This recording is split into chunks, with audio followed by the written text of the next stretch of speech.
بسم اللہ الرحمن الرحیم الحمد للہ الذی بین لنا الحلال والحرام والصلاة والسلام علی سیدنا محمد خیر الانام وعلی آلہ واصحابہ الادام الی دار القیام۔ حضرات، پورے عالم میں اور ہمارے خطے میں اور خاص طور پر اس وقت وادی کشمیر میں منشیات جس تیزی کے ساتھ پھیل رہی ہیں، اس کی بنا پر تمام اصحاب ایمان، تمام انسانیت کا درد رکھنے والے اور معاشرے کی برائیوں پر فکر مند ہونے والے بہت زیادہ فکر و تشویش کا اظہار کر رہے ہیں۔ اس لیے بار بار مطالبے بھی ہوتے ہیں اور خود بھی جذبہ ابھرتا ہے کہ اس سلسلے میں امت کے سامنے بار بار تفصیل کے ساتھ ان منشیات کے سلسلے میں بیانات ہوں، اور اسی نیت سے اس وقت ان چند منٹوں کی گفتگو کرنا مقصد ہے۔ قرآن کریم اور جناب محمد الرسول اللہ صلی اللہ علیہ وسلم نے تمام نشے کی چیزوں جس کی بنیاد شراب کو بنایا گیا ہے کے متعلق جو کچھ فرمایا ہے، اسی کو اس وقت بیان کرنا مقصود ہے۔ حضرات، مومن اس انسان کو کہتے ہیں جو اللہ کو اپنا معبود برحق اور اللہ کے نبی آخر الزمان حضرت محمد الرسول اللہ کو اپنا نبی تسلیم کرے۔ ہم اللہ کے بندے اور اللہ ہمارے معبود ہیں، ہم اپنے نبی کے امتی اور محمد الرسول اللہ نبی برحق ہے۔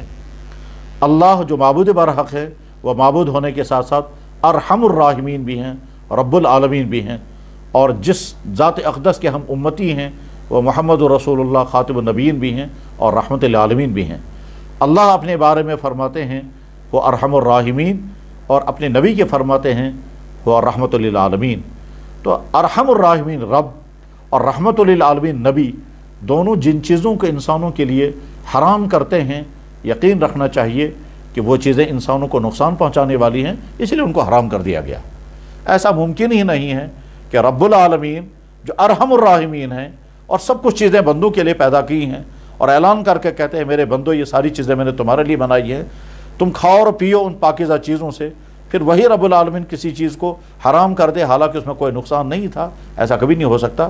اسی طرح سے اللہ کے نبی محمد الرسول اللہ رحمت للعالمین ہیں، وہ رحمت للعالمین کیسے ہو سکتا ہے کہ اپنی نبی کے لیے، اپنی امت کے لیے ایسی چیزیں حرام کر دے جو چیزیں نقصان دہ نہیں تھی، جو چیزیں مضرت نہیں پہنچاتی تھی، جن کے اندر کوئی خرابی نہیں تھی، ان کو پھر بھی حرام کر دیا گیا؟ ایسا کبھی نہیں ہو سکتا۔ یہ یقین رکھنا چاہیے جتنی چیزیں اللہ نے اور اللہ کے نبی نے حرام کی ہیں، یقیناً وہ انسانوں کو نقصان پہنچانے والی ہیں، چاہے وہ ہمارے سمجھ میں نہ آ رہا ہو، چاہے آج سمجھ میں نہ آ جائے، کل سمجھ میں آ جائے گا، لیکن یہ بات طے ہے کہ جو چیزیں حرام کی گئی وہ انسانوں کے لیے مضر ہے۔ اس کی مثال بہت جو آسانی سمجھانے کے لیے کہی جا سکتی ہے وہ یہ کہ اگر کوئی ڈاکٹر جو ماہر ہے، جو سمجھدار ہے اور جو صحیح علاج کرنا جانتا ہے، اگر وہ اپنے کسی مریض بیمار کے لیے کسی چیز کو بند کر دیتا ہے، پرہیز بتاتا ہے، تو مریض کو یقین ہوتا ہے کہ یہ چیز میرے لیے لازماً مضر ہے، اسی وجہ سے میرے ڈاکٹر نے مجھے بیان کر دی ہے، میرے ڈاکٹر نے مجھے پرہیز کرنے کا حکم دیا، اور پرہیز کرنا بھی چاہیے۔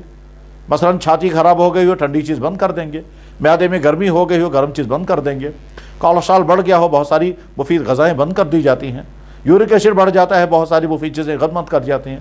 شوگر بڑھ جائے گا تو مٹھائی اور مٹھائی کی طرح کی تمام وہ چیزیں جن کے اندر شوگر ہوتا ہے وہ بند کر دی جاتی ہیں۔ کوئی بیمار یہ نہیں سمجھے گا کہ صاحب یہ چیز تو بڑی فائدہ مند تھی، پھر میرے کیوں بند کر دی گئی؟ بس ٹھیک اسی طرح سے اللہ اور اللہ کے نبی نے جتنی چیزیں حرام کر دی ہیں، ہر ایمان والے کو یقین رکھنا چاہیے یہ چیز میرے لیے مضر ہے، اس لیے میرے لیے حرام کر دی گئی ہے۔ تو اب منشیات کے سلسلے میں اللہ اور اللہ کے نبی کا جو ارشاد ہے وہ سماعت فرمائیں۔ اللہ جل شانہ ارشاد فرماتے ہیں، یا ایھا الذین آمنوا انما الخمر والمیسر والانصاب والازلام رجس من عمل الشیطان فاجتنبوہ لعلکم تفلحون۔ اے ایمان والو، شراب، جوا، بتوں کے استھانوں پر جا کر کے حاضری دینا اور جوئے، یہ سب کے سب ناپاک اور شیطانی کام ہیں، ان سے بچو اور اسی کے نتیجے میں تمہیں فلاح ملے گی۔ اس میں اللہ تعالیٰ شانہ نے شراب کے متعلق فرمایا یہ گندی، رجس اور شیطانی عمل ہے، یہ گندی چیز ہے، رجس ہے، شیطانی عمل ہے، پھر فرمایا اس سے بچو، نقصان کی وجہ بتا دی، شیطانی عمل ہے۔ جو شیطانی عمل ہوگا یقیناً اس کے اندر طرح طرح کی خرابیاں ہوں گی، اور اللہ فرما رہے اس سے بچو۔ جیسے کسی ڈاکٹر کے کہنے پر بیمار یہ نہیں کوریدتا ہے کہ مجھے پہلے وجہ بتائی جائے یہ چیز میرے لیے کیوں مضر ہے، ڈاکٹر نے کہا یہ چیز آپ کے لیے مضر ہے، آپ اس کو بند کر دیں، اس سے پرہیز کریں، تو بیمار پرہیز کرتا ہے۔ ٹھیک اسی طرح سے ایمان والا بندہ اللہ کا بندہ ہونے کی بنا پر جو ہی اس کے کانوں میں یہ بات پہنچے اللہ فرما رہے ہیں یہ گندی چیز ہے، شیطانی عمل ہے، اسے بچو، تو ایمان والے کو بچنا چاہیے۔ آگے فرمایا گیا لعلکم تفلحون، تمہاری زندگی کامیابی سے ہمکنار ہوگی تب جب اسے تم بچو گے۔ شراب کے معنی وہ چیز جو انسان کو نشے میں مبتلا کر دے، الخمر ما خامر العقل، جیسا کہ حضرت عمر ابن خطاب رضی اللہ عنہ نے فرمایا تھا، اور خود اللہ کے نبی علیہ السلام نے فرمایا کل ما اسکر فہو حرام، اور ایک حدیث میں فرمایا کل مسکر حرام، ہر نشے میں مبتلا کرنے والی چیز حرام ہے۔ اس کے معنی یہ ہیں کہ اب منشیات کی جو بھی فارم ہوگی، چاہے وہ سگریٹ کی شکل میں، اس میں سگریٹ کی شکل میں ہو، چاہے وہ ہیروئن کی شکل میں ہو، بھنگ کی شکل میں ہو، چرس کی شکل میں ہو، ٹیبلٹس کی شکل میں ہو، انجیکشن کی صورتوں میں ہو، سونگنے کی صورت میں ہوں، جو بھی شکلیں ہوں گی، اگر وہ اگر نشے کی اس سطح پر ہیں جو سطح شراب کی ہوتی ہیں یا اس سے زیادہ نشہ ہے، تو اسی طرح سے حرام ہے جس طرح سے شراب حرام ہے۔ ظاہر ہے شراب اس لیے حرام نہیں ہے کہ وہ لکوڈ ہے،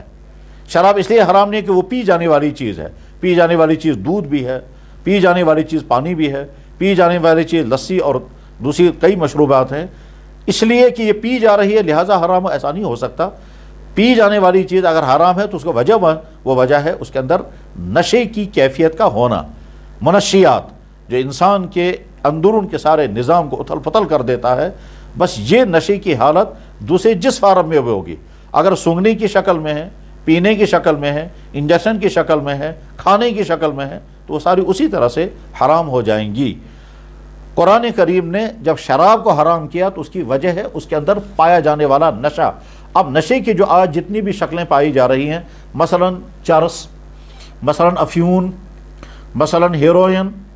مثلا بھنگ، اسی طرح سے پھکی، کوکین اور حشیش،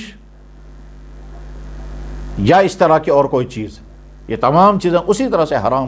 جس طرح سے شراب حرام کر دی گئی۔ اللہ کے نبی علیہ السلام نے ایک حدیث میں ارشاد فرمایا ہے کہ مسلسل شراب پینے والا شخص ایسا جیسے کوئی مسلسل بت پرستی کر رہا ہو۔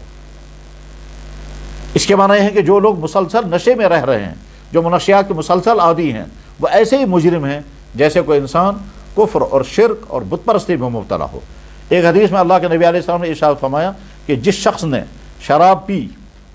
جو شخص شراب پیتا ہے اس شخص پر لعنت۔ اور ایک حدیث میں اللہ کے نبی علیہ السلام نے ارشاد فرمایا شراب پینے والے پر، پلانے والے پر، لانے والے پر، نچوڑنے والے پر اللہ کی لعنت ہے۔ جس نے شراب اٹھا کر ایک جگہ سے دوسری جگہ پہنچائی، جس نے شراب اٹھا کر کسی کو پلائی، اس پر لعنت ہے۔ اس کے معنی ہے کہ جو لوگ منشیات کا کاروبار کرتے ہیں ان پر لعنت، جو لوگ منشیات سوسائٹی میں پھیلا رہے ہیں ان پر لعنت، چاہے ان کا پیسہ چاہے اس کا مقصد پیسہ کمانا ہو، چاہے ان کا کوئی اور مقصد ہو، اور اگر کسی کا مقصد نسلوں کو تباہ کرنا ہو اور اس لیے ہم منشیات پھیلا رہے ہیں، تو یاد رکھنا چاہیے اللہ قادر مطلق ہے اور اللہ ہر ایک کے حالات سے واقف ہے۔ جیسے کوئی کسی نسل کو تباہ کرنے کے لیے منشیات کو پھیلائے، ان کی نسلیں بھی ایسی تباہ ہوں گی اور ان کی قومیں بھی ایسے مٹ جائیں گی اگر کوئی اس لیے سوسائٹی کے اندر، معاشرے کے اندر منشیات کو پھیلا رہا ہو۔ اور اگر پیسہ کمانے کے لیے ایسا کیا جا رہا ہو تو یقیناً وہ پیسہ ان کے لیے حرام ہے، اور وہ پیسہ خود ان کے لیے طرح طرح کی آفتیں، طرح طرح کی لعنتیں، طرح طرح کی مصیبتیں لازماً لے کر کے آئے گا۔ منشیات کے ذریعے سے دولت کمانے والے کبھی دنیا میں پنپ نہیں سکتے، اور ممکن ہی نہیں، آج تک کوئی نہیں کہہ سکتا کہ میں منشیات کے ذریعے سے اتنا مالدار بنا اور اس بعد میں اس مالداری کو استحکام ہوا۔ جو لوگ نسل در نسل مالدار رہتے ہیں ان کا کاروبار حلال ہوتا ہے، برکتوں والا ہوتا ہے، تو ان کے نسلوں کو بھی وہ برکتوں والا، ترقیوں والا کاروبار ملتا ہے۔ اور جو منشیات کے ذریعے، حرام چیزوں کے ذریعے سے دولت کماتے ہیں، وہ دولت آتی ہے بالکل ایسے جیسے درخت کی چھاؤں ہیں، کچھ دنوں آئی اور اس کے بعد طرح طرح کی مصیبتیں ساتھ میں لے کر کے آ گئی اور اگلی نسل مفلوق الحال ہو جاتی ہے۔ اللہ کے نبی علیہ السلام کا ایک ارشاد گرامی ہے، حضور نبی علیہ السلام نے ارشاد فرمایا من شریب مسکران، جس انسان نے کوئی نشے والی چیز استعمال کر لی، یعنی جس نے نشے کا استعمال کر لیا، اس کی نمازیں 40 دن تک برباد ہو جاتی ہیں، قبول نہیں ہوتی۔ اگر وہ توبہ کر لیتا ہے تو ٹھیک ہے، اور اگر وہ توبہ نہیں کرے گا تو جو ہی چوتھی مرتبہ کوئی انسان نشے کی چیز استعمال کرتا ہے تو قیامت کے دن اس کو طینۃ الخبال پلایا جائے گا۔ صحابہ کرام نے عرض کیا یا رسول اللہ طینۃ الخبال کیا چیز ہے؟ اللہ کے نبی علیہ السلام نے ارشاد فرمایا کہ وہ جہنمیوں کے جسم سے نکلنے والا سڑا ہوا پیپ اور سڑا ہوا خون وہ اس انسان کو پلایا جائے گا۔ جو انسان دنیا میں شراب یا دوسری کوئی بھی نشے کی چیز استعمال کر رہا ہے، ایک طرف سے تو اپنی زندگی کو برباد کر ہی رہا ہے، وہ تو دنیاوی نقصانات ہیں، لیکن آخرت کا نقصان اس کے لیے یہ ہوگا کہ اس کو جہنمیوں کا سڑا ہوا جسم سے نکلا ہوا سڑا ہوا پیپ پلایا جائے گا، جس کا نام سن کر ہی انسان کے دل میں گھن آ جاتی ہے، وہ ان کو غذا دی جائے گی، پلائی جائے گی۔ اللہ کے نبی علیہ السلام نے ارشاد فرمایا الخمر جنباء الاسم، شراب تمام گناہوں کی جڑ ہے۔ لہذا اسلام کا موقع بالکل واضح ہے، جو شخص کسی بھی قطرہ کے نشے میں مبتلا ہے، وہ حرام کام میں مبتلا ہے، وہ اپنا پیسہ حرام چیز میں برباد کر رہا ہے، یہ وہ چیز استعمال کر رہا ہے جس سے اس کی صحت بھی تباہ ہوگی، جس سے اس کی عقلی قوتیں بھی سلب ہو جائیں گی، جو طرح طرح کی بیماریوں کا شکار ہوگا، جس کی تعلیم بھی تباہ ہو جائے گی، وہ آگے کمانے کے قابل نہیں رہے گا، اور اگر کما بھی پائے گا تھوڑا موڑا تو بعد میں صرف اپنی نشے کی لت کو پورا کرنے میں وہ یہ رقمیں استعمال کرتا رہے گا۔ غرض یہ کہ شراب کے دینی نقصان، منشیات کے دینی نقصانات بھی ہیں، جسمانی نقصانات بھی ہیں، عقلی نقصانات بھی ہیں، صحت کے نقصانات بھی ہیں، معاشرتی نقصانات بھی ہیں، اور سماجی نقصانات بھی ہیں۔ فائدہ کچھ بھی نہیں ہے، نقصان ہی نقصان ہے۔ لہذا جو لوگ منشیات کا کاروبار کر رہے ہیں وہ بہت بڑے مجرم اور حرام کاروں میں مبتلا ہیں۔ جو لوگ منشیات لے رہے ہیں اور استعمال کر رہے ہیں وہ اپنا پیسہ حرام جگہ پہ استعمال کر رہے ہیں، جو وہ کھا رہے ہیں، جو وہ پی رہے ہیں، جو وہ انجیکشن کر رہے ہیں وہ بھی حرام ہیں۔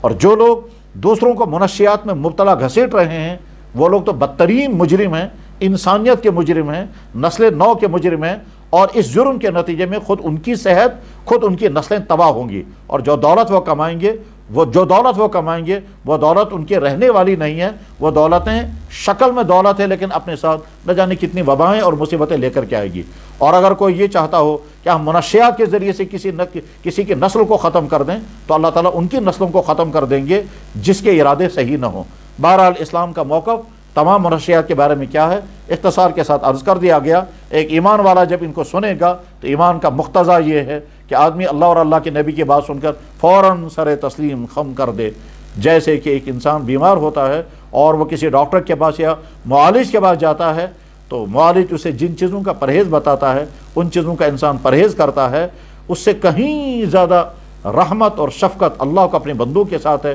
اس سے کہیں زیادہ رحمت اور شفقت اللہ کے نبی کو اپنی امتیوں اور انسانوں کے ساتھ ہے۔ ہم اپنے اللہ اور اللہ کے نبی کے بات سن کر اس حرام چیز سے بچنے کا عہد کریں، اور جو اس میں کسی بھی سطح میں مبتلا ہو، خریدنے میں، پھیلانے میں، سپلائی کرنے میں، پہنچانے میں،